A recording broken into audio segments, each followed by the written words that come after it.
What is going on, everyone? This is Jawbo, your pit stop quick, one-stop shop for all things NASCAR and other sports just a bit outside. I'm your host, Brendan Bryan, and let's get started. Both NASCAR and IndyCar have kicked off their seasons, leaving only one major motorsport left to begin, that being Formula 1. The season begins this weekend with the Australian Grand Prix, and the season will stretch further than any other that I follow, at least with some consistency, as they will race into December, ending their season in Dubai.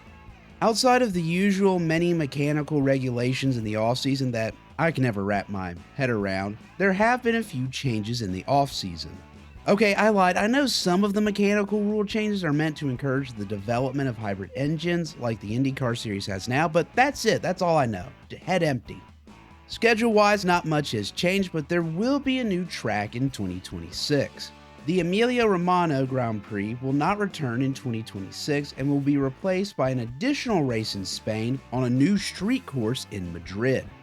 Also keep a lookout because the Chinese, Miami, Canadian, British, Dutch, and Singapore Grand Prix will all use the sprint format.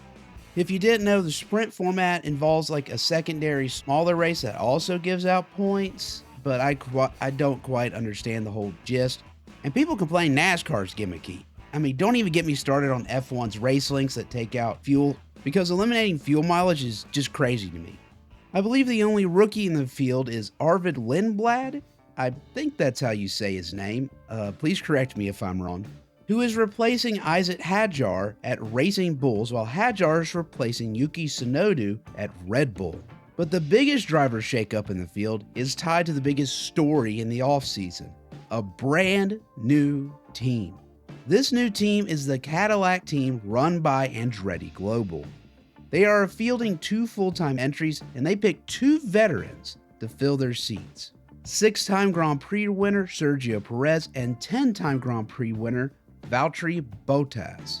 This will be an interesting team to watch in 2026. Okay, instead of the usual overviewing of every team, driver going over expectations, yada yada yada, let's just jump to the crazy predictions because I know that's what you want to hear. Let's predict the top 3 in the point standings, winners, and the podium finishers throughout the season. Alright, let's first discuss some podium finishers. Usually there are a few surprises every season. 2025 saw 9 drivers reach the podium, which is about average. But I'm crazy! And I think we'll have 11 drivers reach the podium this season, which is half of the field. First off, Lando Norris, Oscar Piastri, Max Verstappen, Charles Leclerc, George Russell, and Kimi Antonelli should all at least make the podium once this season. Then I have Lewis Hamilton finding himself on the podium. Even with his age, I can't imagine him going another season without a podium. You know, kind of like a send-off into retirement sort of deal. Then I have Verstappen's teammate Isaac Hadjar getting a podium. Look, if he could do it with the Racing Bulls, he can do it with Red Bull, in theory. Alright, now for some wildcard picks.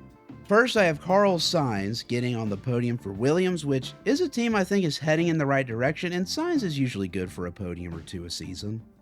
Then I have a real wild card, Pierre Gasly, making the podium for Alpine Racing. There are always a couple of drivers that shouldn't make the podium, but they do, and this year I think it's going to be Pierre Gasly. We'll get it done for the first time in many a moon, we'll say. But that's not the craziest prediction I got. I have a real big wild card here. I have Valtteri Bottas garnering a podium result this season. Not on pace, mind you, but during the yearly race where everything goes wrong for everyone else, I think Cadillac will get their first podium in year 1. Whew. Alright, those podium predictions will age well. I'm sure of it, and I'm sure you are too. But out of those 11 drivers, who will win a race this season? I think 5 drivers should easily be able to score a win this season. Those being Lando Norris, Oscar Piastri, Max Verstappen, George Russell, and Charles Leclerc. But I also think we will see the maiden win for Kimi Antonelli, who showed us some serious speed in his rookie campaign. But I will say keep an eye on Isaac Hadjar, Carlos Sainz, and Lewis Hamilton as potential drivers to steal a win, because if they don't win a race this season, I will certainly put my money on it that these will be the best drivers without one in 2026. All right, we've covered the podium and the race winners for 2026, but who will win the biggest prize of all, the championship? There are essentially 4 teams that can challenge for the title, unless Cadillac comes out just screaming into the series like a madman. But I highly doubt that's going to happen. But, I mean, it could. I look to McLaren, Red Bull, Mercedes, and Ferrari, the usual suspects, being the teams that will duke it out for the title. First, Ferrari.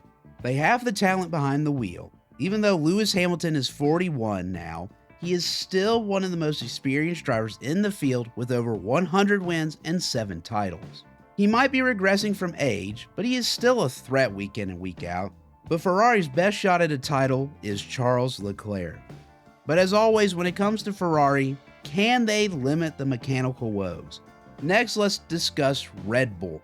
Max Verstappen, after 4 years, 5 years? 4 years. Yeah, 4 years, that sounds right. Has finally been dethroned. So, what now? When it comes to F1 power shifts, once they come, they usually don't reverse, especially since the turn of the century. Just look at the driver Verstappen dethroned, which was Lewis Hamilton, and see how he's been doing since. Now, I'm not going to go out on a limb and say something crazy like he's going to go winless or something in 2026. But title aspiration, they might be a little further out of reach than initially thought.